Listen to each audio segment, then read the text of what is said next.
Hello, welcome to Derek's Corner, where you can listen to me talking about different topics. Today, I have with me important guests.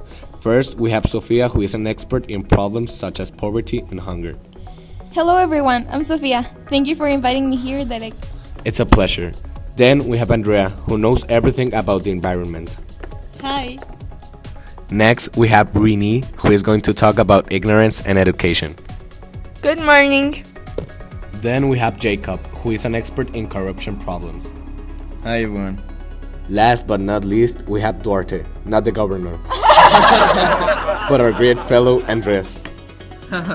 Thank you, Derek.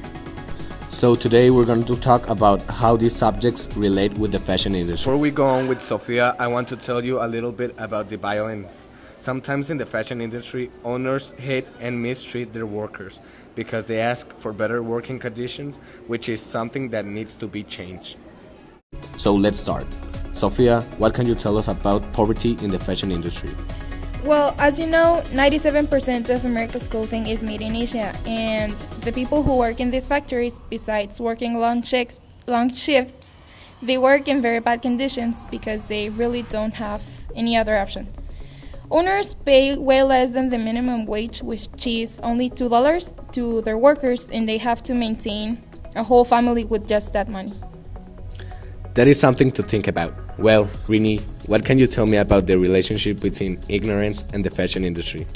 Well, I'm also going to tell you about the lack of education, which is one of the major challenges in the world. I'm going to take an example from the workers in Bangladesh. As Sofia said, their salary is very poor, which doesn't allow them to pay for the education of their children. Also, in one occasion, the Rana Plaza, which is where the workers work, collapsed because the building was in bad conditions and the owners ignored it, causing the death of many persons. That's all for me. Well, thank you. Now, Andrea, how does the fashion industry affect the environment? The fashion industry is the second most polluting. In the elaboration of the products, the chemicals are disposed in the water that people drink and the soil is contaminated. This doesn't only affect the environment, but the people that live in that region too. Thanks, Andrea, for your valuable information. And Jacob, what can you tell us about corruption in fashion industry? Well, as everyone knows, corruption is one of the world's biggest problems. And I can infer that it takes a big role in the fashion industry because when clothes are created, the people who make them in factories work with a terrible salary. And even though the owners are making a lot of money, they don't give the workers what they deserve. Well, that's sad. Thank you, Jacob. And finally, Andres, how is the fashion industry affecting inequality? Well, you can see there is a lot of inequality in the textile factories where the clothes are made.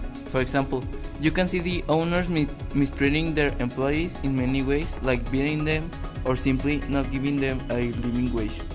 Or for example, you can also see in the farms where cotton is made that the companies that make the pesticides don't care about the people that work in those farms because the pesticides, which cost a lot and are supposed to guarantee that the crops aren't harmed, don't do their job, and it continues on and on until the farmers can pay, so their lands are taken and committing suicide.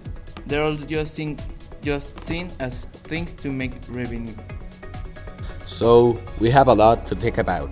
I think that we as a society could buy clothes that we make sure come from sustainable factories and buy only what we really need. Yes, I agree. Okay, thank you for coming here today, guys. I really appreciate your knowledge and your presence here. Thank you for inviting me. It was a pleasure. Yeah, thank you. That is all for today. You know you can find me here in my corner whenever you want. Goodbye.